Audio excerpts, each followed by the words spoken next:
In this lesson, we will see together le subjonctif après certains adjectifs. But more precisely, we will see fâcheux.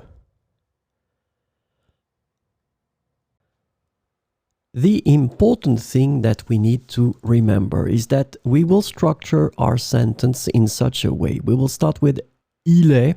Remember that in that case, il will stand for it and not for he. Then we will put the adjective, then que, and after all that, we will introduce the subjunctive.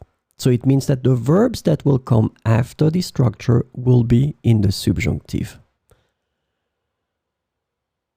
So this lesson is about fâcheux.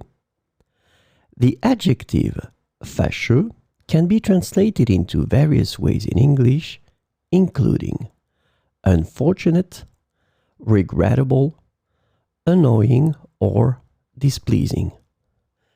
So we will see some examples with fâcheux. Il est fâcheux que tu n'aies pas été informé à temps. Il est fâcheux que tu n'aies pas été informé à temps. Il est fâcheux que nous ayons rencontré tant d'obstacles. Il est fâcheux que nous ayons rencontré tant d'obstacles.